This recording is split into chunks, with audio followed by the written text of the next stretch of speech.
Vous pensez que l'argent que vous avez sur votre compte en banque est une monnaie? En réalité, c'est une devise. La plupart des gens confondent les deux, et pourtant, comprendre ces différences est essentiel, car l'une protège votre pouvoir d'achat et l'autre organise votre appauvrissement. Dans cette vidéo, je vous explique pourquoi. Restez bien jusqu'au bout, car je vous offre un bonus qui devrait sérieusement vous être utile. Tout dépend de ce que vous en ferez.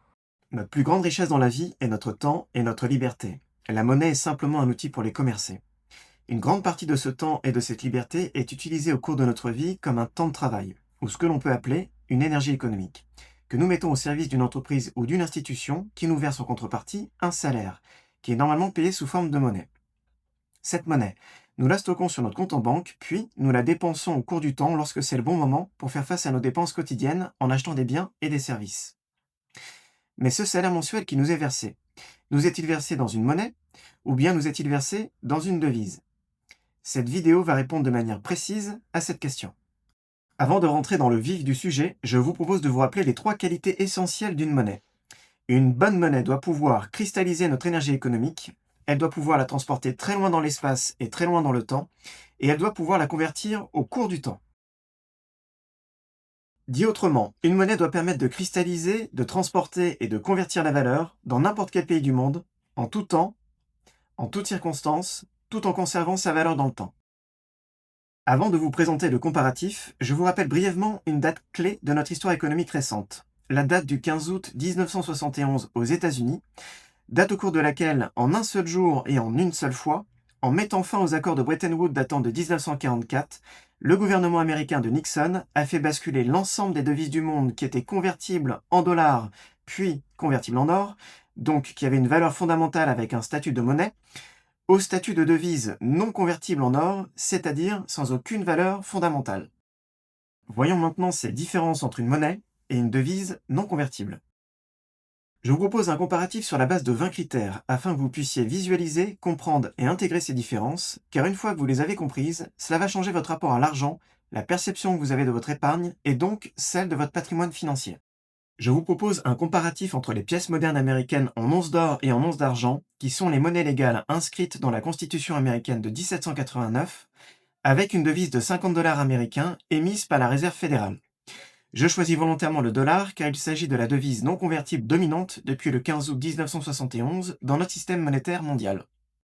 Je rajoute ici que la comparaison proposée porte uniquement sur l'or et l'argent d'investissement physique par rapport aux devises non convertibles, ce qui exclut l'or et l'argent à usage commercial ou industriel, notamment la bijouterie, les ETF ainsi que l'ensemble des produits dérivés. Cette vidéo n'a pas non plus pour vocation de définir les contours de la monnaie de demain, mais simplement à rappeler les fondamentaux d'une monnaie.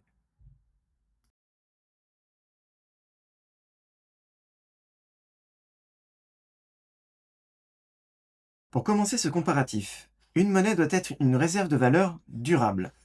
C'est-à-dire qu'une monnaie doit pouvoir transférer le pouvoir d'achat du présent dans le futur, elle doit donc pouvoir stocker notre énergie économique dans le temps. Pour l'or et l'argent, c'est vrai. Ils ont cette particularité de pouvoir cristalliser la confiance entre deux parties, de stocker notre énergie économique dans le temps, de la transférer, de la transmettre et de la convertir à tout moment. Ils incarnent la durabilité, la permanence et la rareté. Pour les devises non convertibles, c'est partiellement vrai. Elles ont ce que l'on appelle une valeur faciale, c'est-à-dire une valeur légale permettant d'acheter des biens et des services, dont la valeur réelle repose sur la confiance du peuple dans l'autorité émettrice, à savoir dans la banque centrale qui émet ces devises. Mais ces devises non convertibles perdent en pouvoir d'achat au cours du temps à cause de l'inflation, qui est l'augmentation générale et continue des prix à la consommation.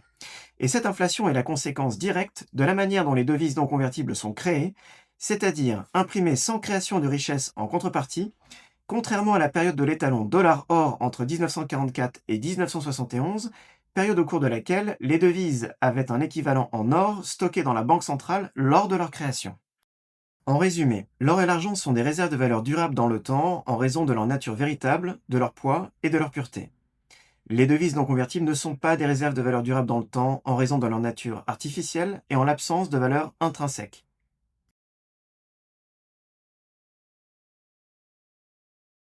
Une monnaie doit être un moyen d'échange universel, car sa fonction première est de permettre à l'ensemble des acteurs économiques d'échanger librement leurs biens et services, tout en garantissant une valeur commune, stable et reconnue de tous. Dit autrement, une monnaie doit être acceptée en tout lieu, en tout temps et en toutes circonstances.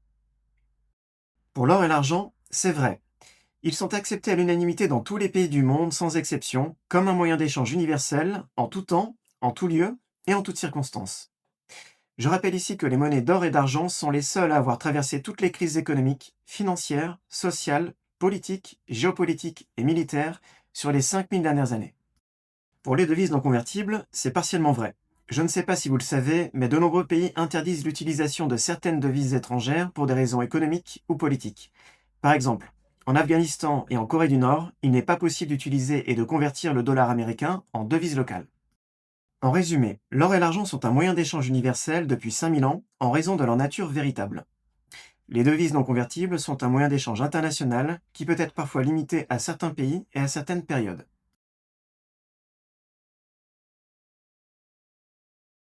Une monnaie doit être une unité de compte indiscutable, car elle mesure la valeur avec stabilité, universalité et indépendance. L'unité de compte est la fonction la plus subtile de la monnaie, et cette unité doit être immuable, car c'est elle qui mesure tout le reste. Pour l'or et l'argent, c'est vrai.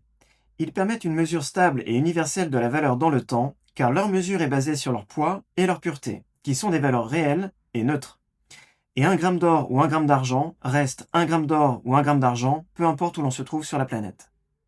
Pour les devises non convertibles, c'est partiellement vrai. Les devises émises par les banques centrales n'ont de sens que dans leur zone d'émission. C'est-à-dire que si vous vivez aux États-Unis, peu importe l'État dans lequel vous vivez, un billet de 50 dollars en Californie est équivalent en unité de compte à un billet de 50 dollars dans l'État de Floride. Mais dès que vous êtes amené à commercer ou à voyager en dehors de la zone d'émission des États-Unis, vous devrez convertir vos dollars dans la devise locale selon le taux de change flottant instauré depuis le 15 août 1971. En résumé, l'or et l'argent sont des unités de compte indiscutables. Par leur nature, ils constituent des étalons monétaires de référence. Les devises non convertibles sont quant à elles des unités de compte fluctuantes en dehors de leur zone d'émission, c'est-à-dire qu'elles sont une mesure de valeur temporaire, fluctuante en permanence avec les taux de change. Mais une monnaie intègre bien d'autres fonctions que ces trois piliers de base. Il faut aller bien plus loin afin de comprendre les différences fondamentales entre une monnaie et une devise, et c'est ce que nous allons voir maintenant. Une monnaie doit être portable, c'est-à-dire qu'une monnaie doit pouvoir circuler facilement d'une personne à une autre, sans dépendre d'un intermédiaire ou d'une infrastructure, en conservant sa valeur dans le mouvement et dans le temps, afin d'assurer la liberté d'échanger. Pour l'or et l'argent, c'est vrai.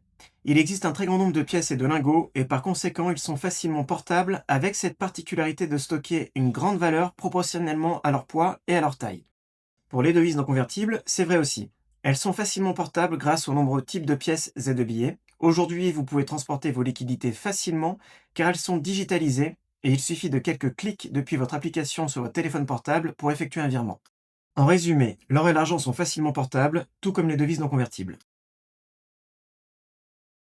Une monnaie doit être divisible, c'est-à-dire qu'elle doit permettre tous les échanges, du plus petit au plus grand, sans perdre ni sa valeur, ni sa fonction.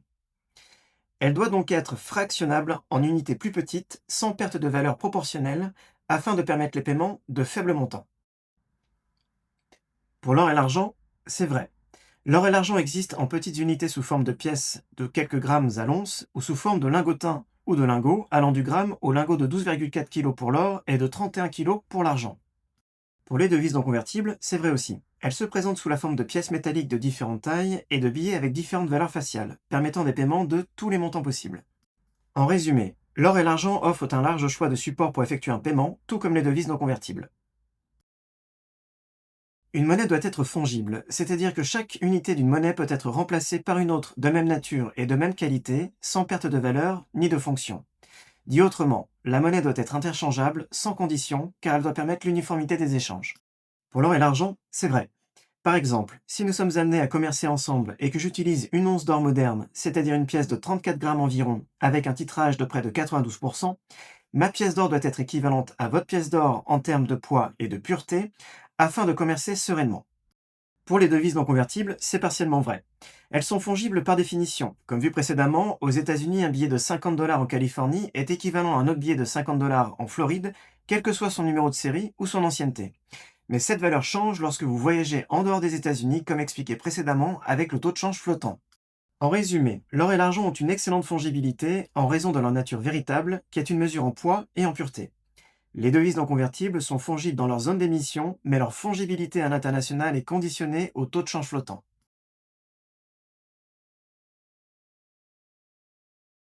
Une monnaie doit être véloce, c'est-à-dire qu'elle doit circuler de manière fluide, libre et rapide, afin de faire vivre l'économie réelle, de stimuler les échanges, de maintenir la vitalité économique et de garantir la liberté des transactions entre individus. Pour l'or et l'argent, c'est vrai. Ce sont des actifs monétaires qui conservent leur valeur. Ils circulent de manière fluide et rapide dans un système monétaire mixte, sans intervention d'un gouvernement pour fixer leur ratio de parité, et lorsqu'ils sont utilisés comme monnaie officielle, c'est-à-dire lorsqu'ils sont reconnus par les institutions financières comme un moyen de paiement. Ils sont alors de véritables lubrifiants de l'économie réelle. Pour les devises non convertibles, c'est vrai aussi. Les devises non convertibles sont des actifs monétaires de transaction. Elles ont, dans la majorité des cas, une vélocité élevée qui vient de leur caractère dépréciable. On préfère les dépenser que les conserver. Elles ont aussi cette particularité de perdre leur valeur au cours du temps à cause de l'inflation. Elles restent donc fragiles car elles évoluent dans un système de dépréciation continue et de spéculation. En résumé, l'or et l'argent ont une vélocité forte lorsqu'ils sont reconnus et utilisés comme l'unique monnaie officielle sans intervention de l'État. Les devises non convertibles ont généralement une vélocité forte au cours de leur cycle de vie, avant de rentrer dans une phase finale d'accélération liée à leur perte totale de pouvoir d'achat. Une monnaie doit être naturellement limitée, afin de préserver sa valeur dans le temps et donc son pouvoir d'achat. La création monétaire est au cœur du système monétaire. Et comprendre comment la monnaie est créée, c'est comprendre qui détient le pouvoir monétaire, comment il influence l'économie réelle, comment il impacte la valeur de votre argent et celui de votre avenir financier. Peu importe la forme que prend une monnaie, elle doit être en abondance relative et limitée. Son abondance relative est en relation avec sa valeur, et sa quantité limitée est en relation avec la confiance que lui attribue le peuple qui l'utilise. Pour l'or et l'argent, c'est vrai. Les ressources minières sont limitées naturellement. Extraire de l'or et de l'argent nécessite un travail concret de chaque intervenant de la chaîne d'approvisionnement. On y trouve les miniers, les extracteurs de minerais, les raffineurs, ceux qui transforment l'or et l'argent brut en métal pur, les façonneurs, ceux qui donnent la forme finale au métal, les grossistes, ceux qui assurent la distribution à grande échelle de l'or et de l'argent, et transporter ce genre de matière est un métier à part entière, et les distributeurs, ceux qui mettent l'or et l'argent à la disposition du client final. Pour les devises non convertibles, ce n'est pas le cas. Les devises non convertibles sont par nature imprimables et reproductibles.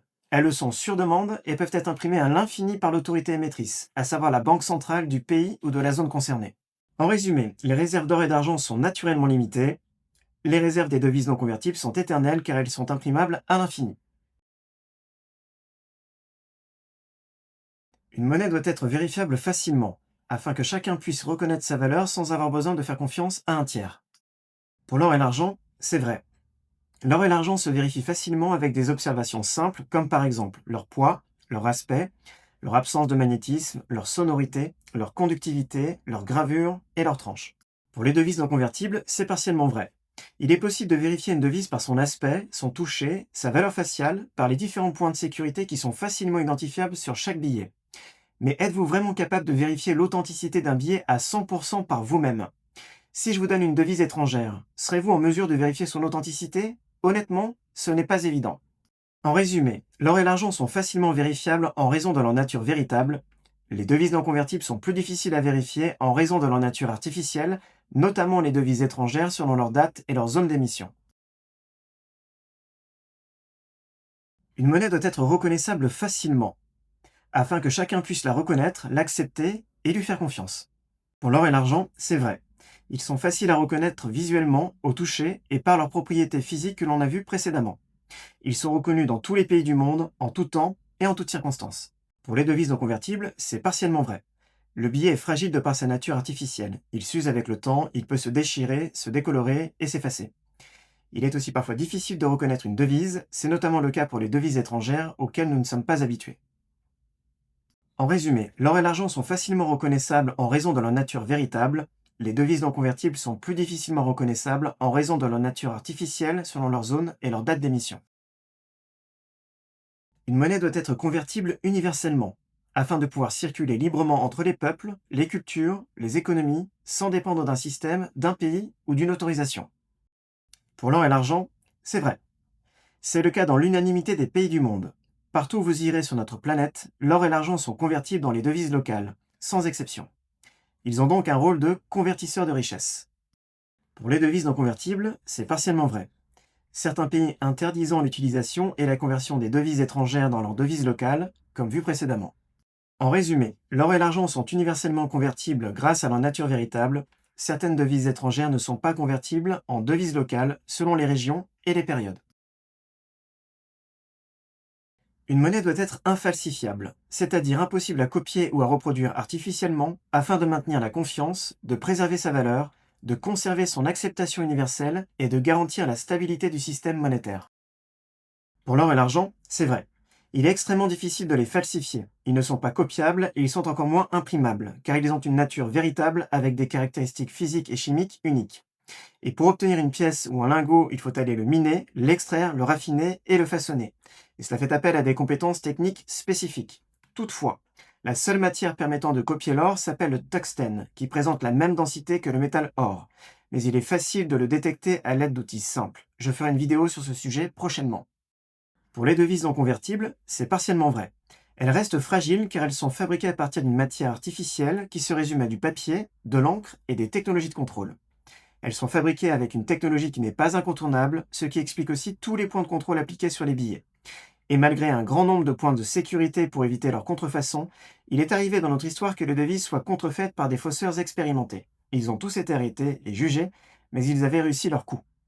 En résumé, l'or et l'argent sont infalsifiables en raison de leur nature véritable, les devises non convertibles ne sont pas infalsifiables en raison de leur nature artificielle.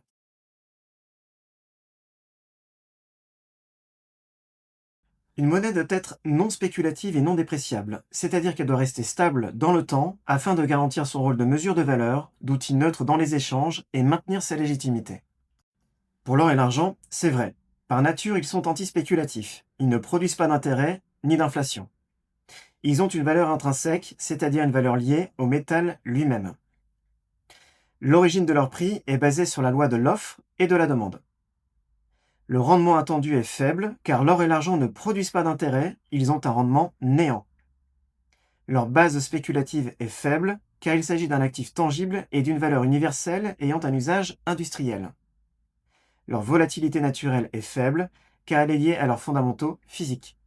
Pour les devises non convertibles, c'est faux. Elles sont par nature spéculatives. Leur valeur repose sur la confiance du peuple et sur les fluctuations des marchés financiers. La nature de leur valeur est fiduciaire, ce qui signifie qu'elle dépend de la confiance du peuple dans l'émetteur, à savoir la banque centrale, ce qui est une valeur symbolique. L'origine de leur prix est étroitement liée aux décisions politiques et monétaires prises par les gouvernements successifs et les banques centrales. Le rendement attendu dépend, lui, des taux directeurs, du risque géopolitique et de la politique monétaire décidée. Leur base spéculative est élevée car il s'agit d'actifs virtuels, dépendant de la confiance et des fluctuations des marchés financiers. Leur volatilité naturelle est forte car elle est influencée par les politiques monétaires, les situations géopolitiques et par les marchés financiers. Voici pour rappel les principaux pays ayant expérimenté une période d'hyperinflation ou d'inflation très élevée sur les 100 dernières années. La liste n'est pas exhaustive, c'est simplement pour vous rappeler que certaines devises se sont effondrées au cours de leur cycle de vie. En résumé, l'or et l'argent sont des actifs monétaires non spéculatifs qui conservent leur valeur dans le temps. Les devises non convertibles sont des actifs monétaires spéculatifs qui ne conservent pas leur valeur dans le temps. Une monnaie doit être indestructible, afin de conserver, de protéger et de transférer sa valeur dans l'espace et le temps. Elle doit être capable de résister à l'érosion du temps, de la matière et des systèmes créés par les gouvernements. Pour l'or et l'argent, c'est vrai. Grâce à leur nature physique, en tant que métal pur et tangible, ils résistent à la corrosion, au feu et au temps. Ils fondent mais ne se détruisent pas. Je pense ici à l'or en particulier. Leur durabilité est éternelle. Ils ne rouillent pas, ne s'oxydent pas, ne se décomposent pas. Seul l'argent noircit au cours du temps. Leur résistance chimique est inerte. Elle ne régit pas à l'air et à l'eau, excepté pour l'argent qui se noircit au contact d'un air pollué ou d'une eau salée, mais il ne se décompose pas. Leur résistance temporelle est transgénérationnelle, car les métaux conservent leur valeur à travers le temps. Leur valeur après destruction est unique. Même fondus, l'or et l'argent conservent leur valeur. Ils n'ont pas de dépendance technologique, car ils se conservent et s'échangent sans besoin d'énergie ni de réseau. Pour les devises non convertibles, c'est faux. Leur nature physique étant artificielle, à savoir du papier avec de l'encre ou en code numérique, les devises sont vulnérables à la dégradation ou à l'effacement. Leur durabilité est très limitée, car les billets s'usent, se déchirent, s'effacent, et les données numériques peuvent être perdues ou corrompues. Leur résistance chimique est très réactive. Le papier brûle, les encres se dissolvent, les données numériques sont dépendantes d'un support.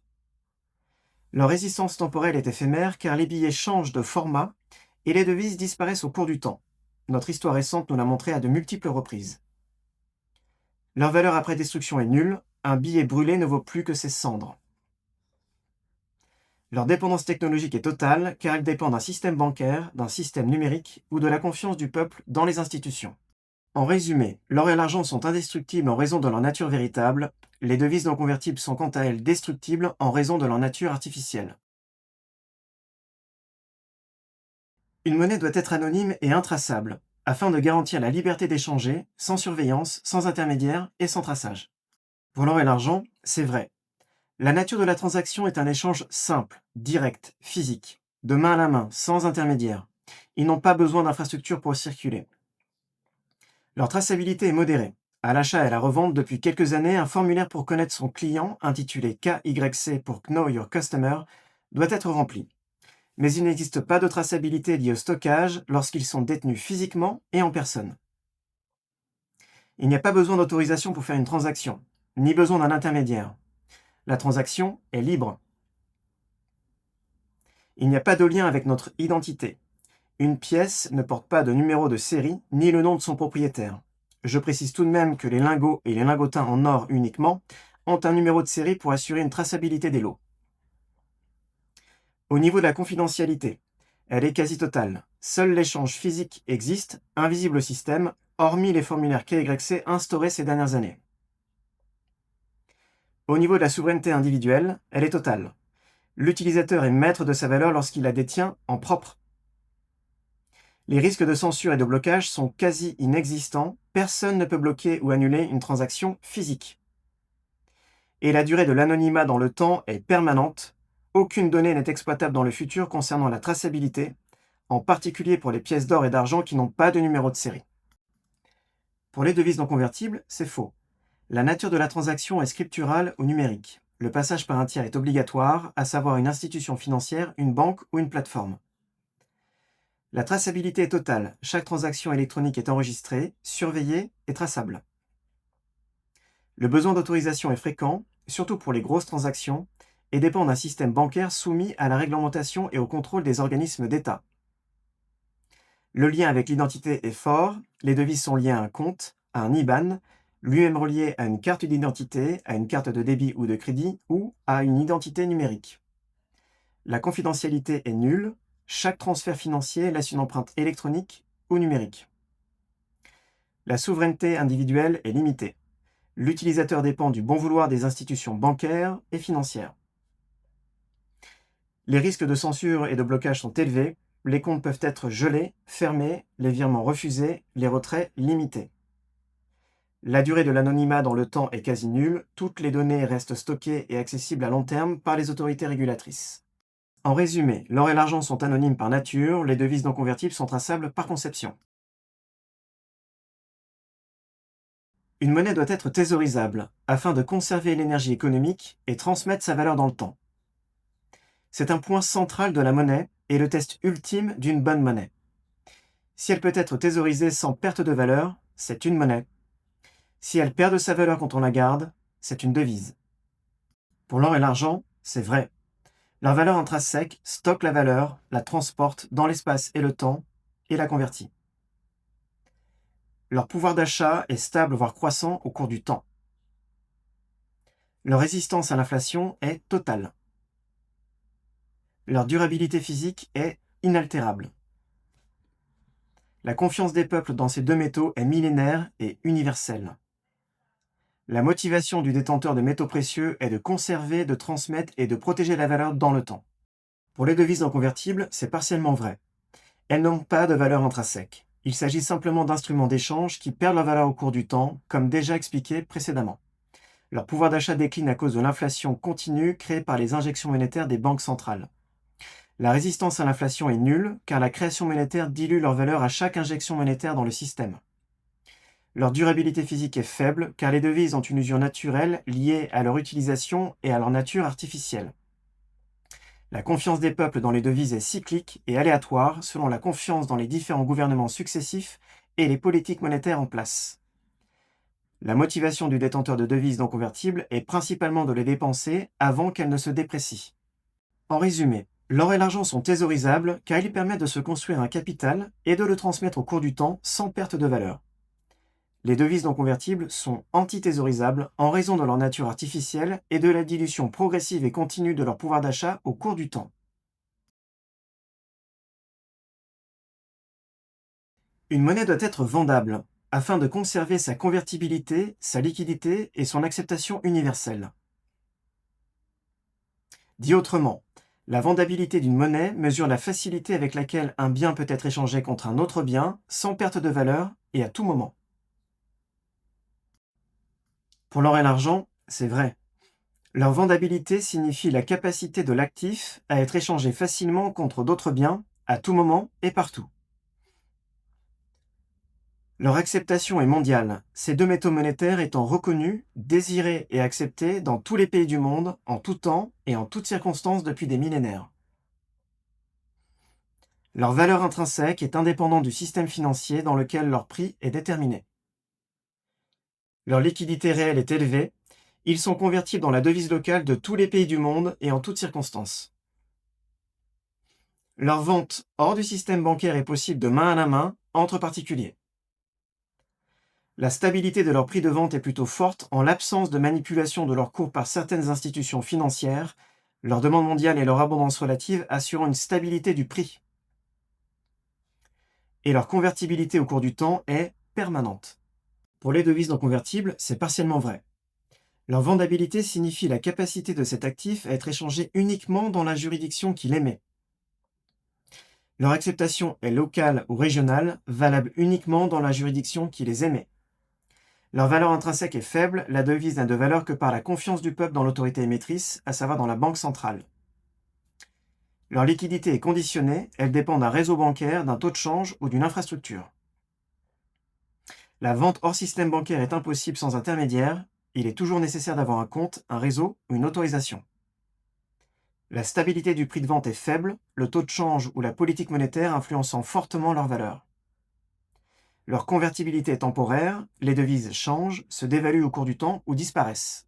En résumé, l'or et l'argent possèdent une vendabilité universelle en tout lieu, en tout temps et en toutes circonstances. Les devises non convertibles ont une vendabilité conditionnée, limitée à une zone, à une politique monétaire, à une réputation ou à un niveau de confiance.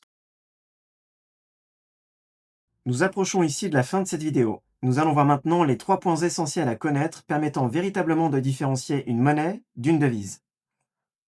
Une monnaie doit être décentralisée, afin de garantir la liberté, la confiance et la stabilité de ceux qui l'utilisent. Pour l'or et l'argent, c'est vrai. La structure du système monétaire de l'or et de l'argent est décentralisée par nature. Leur création est liée à l'extraction minière, leur existence et leur circulation ne dépendent pas d'une autorité centrale, mais d'une logique de marché. L'autorité émettrice est inexistante. Je rappelle ici qu'avant la création de la Réserve fédérale aux États-Unis en date de 1913, il existait l'hôtel de la monnaie, où les particuliers pouvaient aller faire fondre leurs barres de métal, leurs pièces ou leurs poudres en or ou en argent, pour que l'hôtel de la monnaie puisse leur façonner des pièces ayant cours légal, qu'ils pouvaient utiliser pour faire leurs paiements quotidiens. Je vous invite à vous renseigner sur la notion de frappe libre, qui était en vigueur aux États-Unis avant 1873. La création monétaire et physique est limitée. Elle dépend de l'extraction et de l'abondance relative des stocks de minerais d'or et d'argent dans la couche terrestre. Le contrôle des flux est inexistant. Les échanges se font directement entre les individus. Le réseau de confiance est distribué. La valeur repose sur la reconnaissance collective de ces deux métaux, la confiance des peuples en eux étant historique, intemporelle et universelle. La dépendance au système est nulle, car le système monétaire sur la base de l'or et de l'argent fonctionne même sans réseau, sans banque ni gouvernement. Le risque de censure est faible, car il est impossible de bloquer une transaction physique entre deux acteurs économiques utilisant de l'or ou de l'argent pour leurs transactions. Pour les devises non convertibles, c'est faux. La structure du système monétaire des devises est centralisée. l'émission et la gestion des devises étant faites par une autorité émettrice, une banque centrale. L'autorité d'émission est unique, elle n'est faite que par l'autorité émettrice ou par décision du gouvernement. La création monétaire est administrative et illimitée, décidée par les autorités monétaires ou par les gouvernements. Le contrôle des flux est total. Chaque transaction passe par un intermédiaire financier.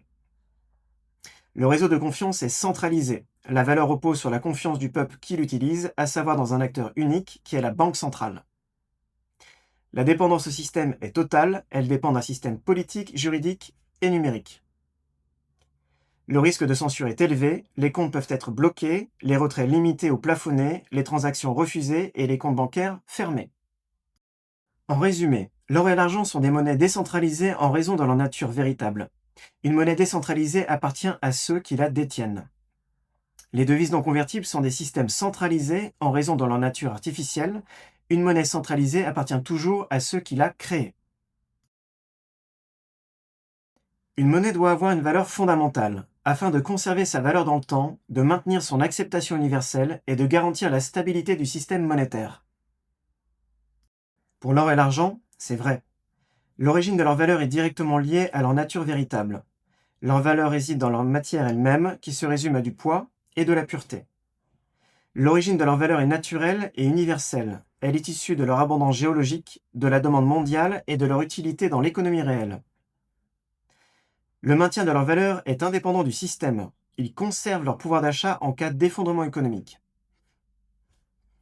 Leur utilité concrète est réelle. Ils sont utilisés dans la majorité des industries pour leurs propriétés physiques et chimiques, dans la bijouterie, l'électronique, l'aérospatiale, le médical, les énergies, la chimie, l'armement.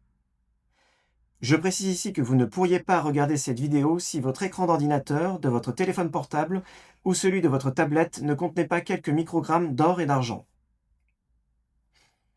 Leur base est physique et tangible, leur métal étant mesurable, vérifiable et stockable. La valeur historique est constante depuis 5000 ans. L'or et l'argent sont toujours considérés comme une richesse et leur fonction d'étalon monétaire par excellence reste immuable au cours du temps. Leur résistance en tant que support est très forte, car même fondus, l'or et l'argent conservent leur valeur. Pour les devises non convertibles, c'est faux.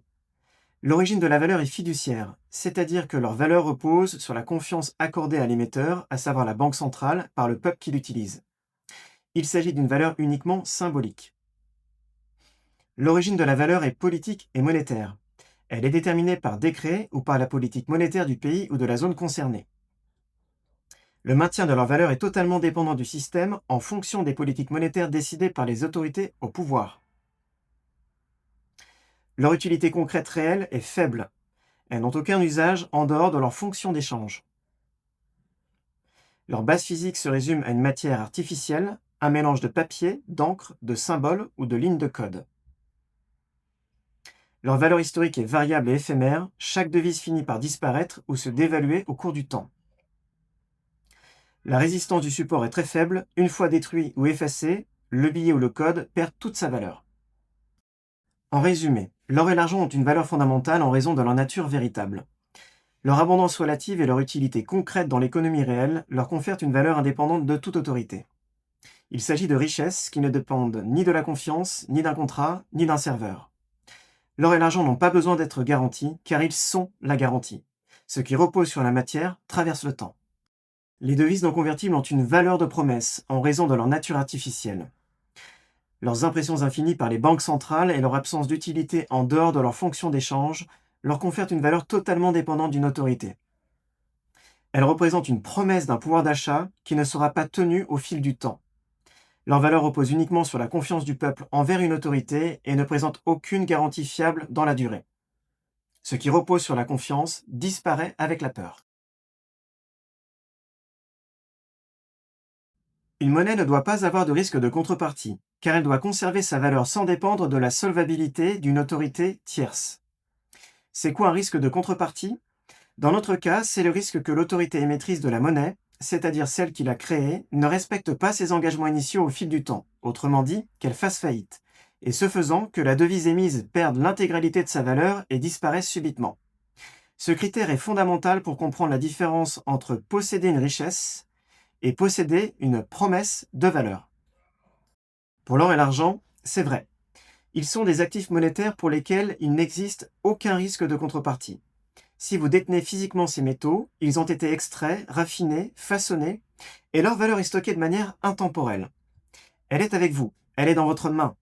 Quand vous détenez de l'or ou de l'argent physique, vous n'attendez rien de personne. Pas d'intérêt, pas de rendement, pas de promesse, pas de contrat. Leur valeur est détenue en eux-mêmes. Aucune faillite, aucun bug, aucun effondrement bancaire ne peut rendre leur valeur nulle. Concernant la nature de la possession de l'or et de l'argent, la propriété est pleine. Quand on les détient physiquement, on détient de la valeur. La dépendance à un tiers est inexistante. Il n'est pas nécessaire d'avoir une personne tierce pour la détenir, la stocker ou l'utiliser. Le risque de défaut est inexistant, car une pièce ou un lingot d'or ou d'argent ne peut pas faire faillite. Sa valeur fondamentale ne peut pas atteindre zéro. Le risque juridique et politique est très faible, car ils ont une valeur réelle en dehors du système bancaire et en dehors des bilans des entreprises, car ils sont une valeur en tant que telle. La convertibilité est permanente et toujours garantie. L'or et l'argent se convertissent partout dans le monde, en tout temps et en toutes circonstances. Le risque systémique est inexistant, car ils n'ont pas besoin d'un système bancaire pour exister. Pour les devises non convertibles, c'est faux. Les devises non convertibles sont des actifs monétaires pour lesquels il existe un risque réel de contrepartie, celui de la faillite de l'autorité émettrice, c'est-à-dire la faillite de la banque centrale qui crée les devises. La nature de la possession est une créance, c'est-à-dire la promesse d'un paiement et non d'une valeur en soi. La dépendance à un tiers est totale, car la valeur des devises est dépendante de la solvabilité d'une banque centrale qui les fabrique. Le risque de défaut est permanent. Une faillite bancaire, une dévaluation, un gel des comptes, une période d'inflation, de déflation, d'hyperinflation, d'hyperdéflation ou encore une période de stagflation. Le risque juridique et politique est des plus élevés. Les devises sont totalement soumises à la politique monétaire, au contrôle et à la décision de l'autorité émettrice, de la loi ou des décisions prises par les gouvernements. La convertibilité n'est pas garantie, elle dépend du taux de change et de la confiance du peuple qui l'utilise. Le risque systémique est total, car si le système fiduciaire s'effondre, et les exemples qui ont marqué notre histoire économique mondiale sont nombreux, la devise s'effondre et disparaît subitement. En résumé, l'or et l'argent ne comportent aucun risque de contrepartie, car ils ont une valeur intrinsèque. C'est leur particularité ultime, ils sont la richesse. Les devises non convertibles comportent un risque de contrepartie, car leur nature est artificielle. C'est leur particularité ultime, il s'agit d'une promesse de valeur rattachée à un actif dépréciable et temporaire, dont la solvabilité dépend uniquement d'une autorité tierce et centralisée. Au-delà de ses fonctions premières, une monnaie doit également avoir une valeur fondamentale, ne comporter aucun risque de contrepartie et être décentralisée. Une monnaie doit être un outil inaltérable au service de la liberté, de la prospérité et de la souveraineté des peuples qui l'utilisent. Alors pourquoi l'or et l'argent sont les seules monnaies de référence? Si vous devez retenir une seule chose de cette vidéo, c'est que l'or et l'argent, c'est très simple. Ils sont une richesse en raison de leur nature véritable. Ils sont une monnaie utilisée pendant 5000 ans par les différents peuples et nations du monde. Ce sont des actifs monétaires libres et indépendants. Ils ont une valeur fondamentale et servent la prospérité des peuples et des nations du monde qui les utilisent. Ils n'ont pas de risque de contrepartie. Ils ne promettent rien car ils sont. Ils constituent du patrimoine financier, liquide, durable et transmissible. Ils sont un outil ultime de préservation de la richesse et de la liberté. Une devise non convertible depuis le 15 août 1971 est une illusion de richesse, une simple représentation graphique de la monnaie, un dérivé monétaire. Elle suit un cycle de vie avant de retourner à sa valeur fondamentale. Elle constitue un actif centralisé, dépendant d'une autorité de contrôle. Elle ne possède aucune valeur fondamentale. Elle ne détient qu'une valeur symbolique. Elle sert les intérêts d'une entité centrale de contrôle. Elle comporte un risque de contrepartie. Elle n'est qu'une promesse illusoire de richesse. Une devise non convertible n'est pas une richesse, c'est une dette. Et comme toute dette, elle finit par appauvrir ceux qui y croient. Pour résumer, après avoir comparé ce qu'est une monnaie par rapport à une devise non convertible sur la base de 20 critères précis, il faut bien comprendre qu'une monnaie, incarnée par l'or et l'argent, est un capital durable. Les devises non convertibles depuis le 15 août 1971 sont un capital fondant. En conclusion, l'or et l'argent sont des outils de fondation, de préservation et de transmission de votre richesse. Leur valeur ne réagit pas aux gros titres de l'actualité, comme les guerres, les crises sociales, économiques, politiques, militaires ou géopolitiques, mais l'or et l'argent réagissent aux changements de politique monétaire, car ils sont des actifs monétaires et non des actifs de crise. Ils tiennent leur position. Ils sont immuables dans un environnement fiduciaire qui s'effrite continuellement. Comprenez bien ici que leur prix n'augmente pas, mais ce sont les devises dans lesquelles leur prix est exprimé qui perdent de manière asymétrique, c'est-à-dire dans le sens opposé, leur pouvoir d'achat sous l'effet de l'inflation. Et leur prix s'envole lorsque la confiance des peuples dans les banques centrales s'effondre. C'est pour cette raison que l'or et l'argent n'ont pas encore atteint 30 ou 40 000 $ l'once, car la majorité des peuples a encore confiance dans le système monétaire des devises non convertibles. La vraie question est jusqu'à quand cette confiance va-t-elle durer? Selon moi, l'or et l'argent sont des outils ultimes de sécurisation du patrimoine financier dans un contexte fiduciaire parmi les plus inflationnistes et les plus risqués comme celui que nous traversons actuellement. Avant de terminer cette vidéo, je vous partage à titre indicatif l'évolution du pouvoir d'achat d'1 $ américain sur les 100 dernières années. Ces données sont publiques, je les ai trouvées sur le site de la Réserve fédérale de Saint-Louis. Vous pouvez constater une baisse de près de 98% du pouvoir d'achat d'1 $ sur cette période, avec une accélération depuis la fin des accords de Bretton Woods en 1971. Et voici toujours à titre indicatif l'évolution du prix d'une once d'or sur les 100 dernières années. Vous constaterez une appréciation de la valeur de l'once depuis 1971 qui est notable, continue et asymétrique par rapport à la baisse du pouvoir d'achat du dollar vu dans le graphique précédent. Et il en est de même pour le cours d'une once d'argent sur la même période, avec le même constat et la même tendance. Avant de vous parler du bonus, je termine cette vidéo en citant la fameuse phrase du banquier américain le plus influent de notre histoire économique récente, John Pierpont Morgan, célèbre mondialement à travers l'espace et le temps, pour être à l'origine de cette phrase. L'or, c'est de la monnaie, le reste, c'est du crédit. Une fois que vous réalisez cela, vous ne serez plus jamais pauvre. Voici le moment du bonus, que j'ai nommé le meilleur investissement de tous les temps. Le meilleur investissement de tous les temps n'est pas l'or. Ce n'est pas l'argent, ni même un actif financier. Le meilleur investissement de tous les temps, c'est un investissement sur vous. C'est votre intelligence financière, votre discernement, votre capacité à comprendre le monde économique tel qu'il fonctionne vraiment. Le sujet de la monnaie est fondamental, et pourtant quasi absent de nos études. Notre éducation financière est des plus pauvres en France sur ce sujet essentiel. Comprendre ce qu'est la monnaie, c'est comprendre comment protéger votre patrimoine financier et prendre les bonnes décisions pour vous prémunir des séismes économiques de demain. C'est dans cet état d'esprit que j'ai créé cette première vidéo, pour vous rappeler une des clés de votre souveraineté financière. Je tiens à remercier le professeur Antal Fekete, une référence mondiale sur le sujet de la monnaie. L'homme qui aurait dû de très loin avoir le prix Nobel d'économie et qui est certainement le meilleur économiste de tous les temps. Voici 2 lectures que je vous conseille pour redécouvrir ce qu'est la monnaie et le rôle qu'ont eu les métaux précieux dans le fonctionnement de notre économie mondiale.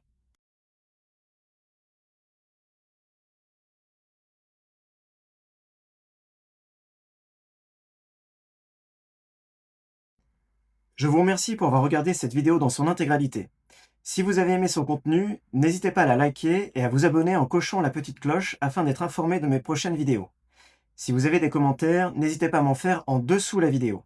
Il s'agit de la première que je publie et vos retours sont essentiels pour la suite. Et si vous pensez que cette vidéo pourrait être utile à l'un de vos proches, n'hésitez pas à la lui partager. Je vous en remercie. À bientôt!